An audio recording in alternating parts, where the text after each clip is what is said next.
ప్రియమైన వాళ్ళరా, ప్రభు యేసుక్రీస్తు నామములో ఈ ఉదయకాల సమయాన మీ అందరికీ నా హృదయపూర్వక వందనాలు తెలుపుకుంటున్నాను. ఈ రోజంతా కూడా మీ చేయబడిన విషయాల్లో దేవుని హస్తము మీకు తోడయుండి మీకు జయాన్ని కలుగు చేయనుగాక. ప్రియమైన బిడ్డలారా, ఈరోజు మనము దీనిని అంటే బూడిద బుధవారము అని చెప్పి చాలామంది అంటారండి.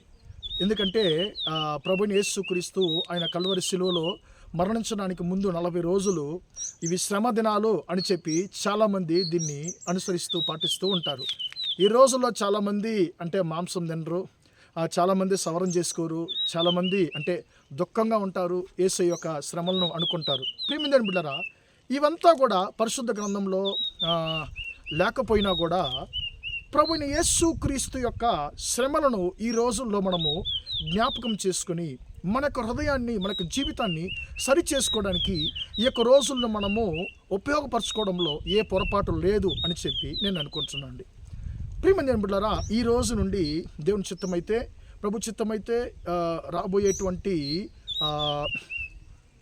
గుడ్ ఫ్రైడే యొక్క మరుసటి రోజు వరకు మనము సిలువ గురించిన యేసు యొక్క సిలువ గురించినటువంటి దేవుని యొక్క మాటలను మనము చరిత్రపూర్వకంగాను ఇంకా చాలా విషయాలను మనము ధ్యానించుకోబోతున్నాం. ప్రియమైన బిడ్డలారా, యేసుక్రీస్తు యొక్క కల్వరి సిలువ మరణాన్ని గురించినటువంటి మొదటి ప్రవచనము ఎక్కడుంది అని మనం గమనించినట్లయితే మనందరికి బాగా జ్ఞాపకం ఉందండి. ఆదికాండ పుస్తకము 3వ అధ్యాయము 15వ వచనంలో ఈ యొక్క మాట చెప్పబడుతుంది.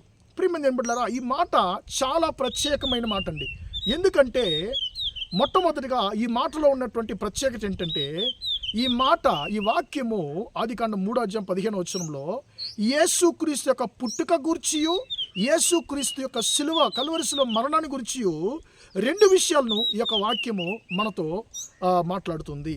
ప్రియమైన బిడ్డలారా, ఆయన ఎందుకు అంటే ఎలా పుడతాడనేది ఎలా మరణిస్తాడనేది కూడా ఈ యొక్క వచనంలో చెప్పబడుతుంది. రెండవది ఈ యొక్క వచనం యొక్క ప్రత్యేకత ఏంటంటే ఈ యొక్క ప్రవచనాన్ని పలికింది ఎవరంటే తండ్రి అయిన దేవుడు, ఏ ప్రవక్తలు కాదు, తండ్రి అయిన దేవుడే ఆయన నోటి ద్వారా ఆయన పలికినటువంటి మొదటి ప్రవచనం ఇది. ప్రియమైన బిడ్డలారా, మూడోది ఈ యొక్క మాటలో ఉండేటువంటి ప్రత్యేకత ఏంటంటే ఈ ప్రవచనము మనుష్యులకి ఇవ్వబడలేదు. ఈ ప్రవచనము ఎవరికి ఇవ్వబడిందంటే ఎవరితో చెప్పబడిందంటే సాతానుకు చెప్పబడినటువంటి ప్రవచనం అండి. ప్రియమైన బిడ్డలారా, మనం బాగా గమనించినట్లయితే ఈ మాట తండ్రి అయిన దేవుడు సాతానుతో, సర్పం రూపంలో ఉన్నటువంటి సాతానుతో ఆయన అంటున్నాడు. ఏమంటున్నాడు ఈ మాటను? నీకు స్త్రీకిని నీ సంతానమునకు ఆమె సంతానముకు వైరము కలుగు చేసేదను, అది నిన్ను తల మీద కొట్టును, నీవు దానిని మడిమి మీద కొట్టుదు అనేటువంటి మాటను మనం చదువుతున్నాం.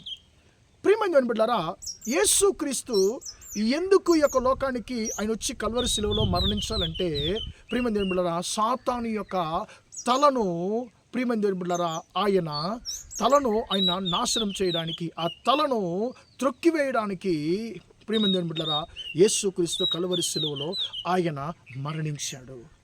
ఎందుకు సాతాను యొక్క తలను ఆయన ఎందుకు తొక్కాలి? ప్రియమైన బిడ్డలారా, తల అనేది అధికారానికి సాదృశ్యంగా ఉంది.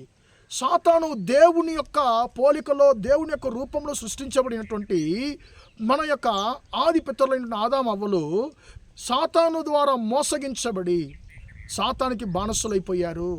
దేవుని యొక్క అధికారాన్ని కోల్పోయారు, శాశ్వత జీవితాన్ని కోల్పోయారు, నిత్య జీవాన్ని కోల్పోయారు. ప్రియమైన బిడ్డలారా, అప్పుడు ప్రియమైన బిడ్డలారా తండ్రి అయిన దేవుడు అంటున్నాడు, ఏ స్త్రీనైతే నువ్వు మోసం చేశావో ఆ స్త్రీ యొక్క సంతానంలో రాబోయేటువంటి నా కుమారుడు నీ యొక్క తలను, నీ యొక్క అధికారాన్ని ఆయన త్రొక్కివేస్తాడు, నీ యొక్క అధికారాన్ని ఆయన నాశనం చేస్తాడు అనేటువంటి ప్రవచనాన్ని ఇక్కడ తండ్రి అయిన దేవుడు సాతానుతో పలుకుతున్నాడు.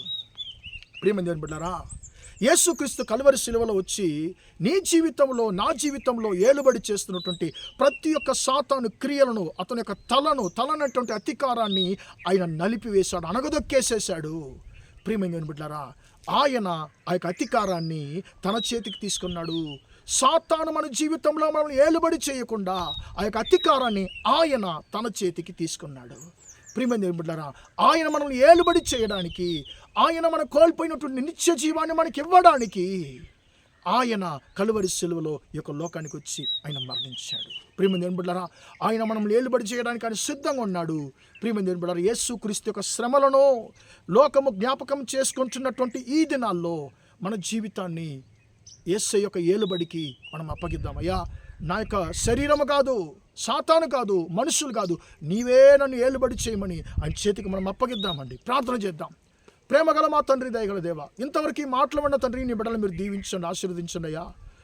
తండ్రి, మా జీవితంలో కనబడుతున్నటువంటి సాతాను యొక్క అధికారాలను తండ్రి చితకదొక్కడానికి, ఆ యొక్క అధికారాన్ని తండ్రి కూల్చివేసి తండ్రి నీవే మమ్మల్ని ఏలడానికి కల్వరి సిలువలో తండ్రి మరణించడానికి అయ్యా నువ్వు యొక్క లోకానికి వచ్చావని తండ్రి మేము ధ్యానించుకున్నాం. దాన్ని బట్టి స్తోత్రము అయ్యా. ఈ యొక్క దినంలో తండ్రి మా యొక్క జీవితాన్ని నీ యొక్క ఏలుబడికి మేము అప్పగిస్తున్నాం అయ్యా. సాతాను కాదు, మా యొక్క శరీరం కాదు తండ్రి, మనుషులు కాదు, నీవే మమ్మల్ని ఏలుబడి చేయమని ప్రార్థిస్తున్నాను అయ్యా. నీ బిడ్డల యొక్క జీవితంలో క్రియేట్ చేస్తున్నటువంటి సాతాను యొక్క అధికారాలు ప్రతి ఒక్కటి యేసయ్య నామములో తొలగిపోవునుగా కానీ ఆజ్ఞాపిస్తున్నాను తండ్రి. నీ బిడ్డల ఒక్కొక్కరిని దీవించండి, ఆశీర్వదించండి, మీ రక్తకోట్లో దాయండి. ఈ రోజంతా కూడా తండ్రి మీ బిడ్డలు చేసే అన్ని విషయాలు మీ హస్తంతో నడిపించమని యేసయ్య నామములో ప్రార్థిస్తున్నాను తండ్రి. ఆమేన్, ఆమేన్. ప్రియమైన వాళ్ళారా, దేవుడు మిమ్మల్ని దీవించి ఆశీర్వదించును గాక. Praise the lord, praise the lord.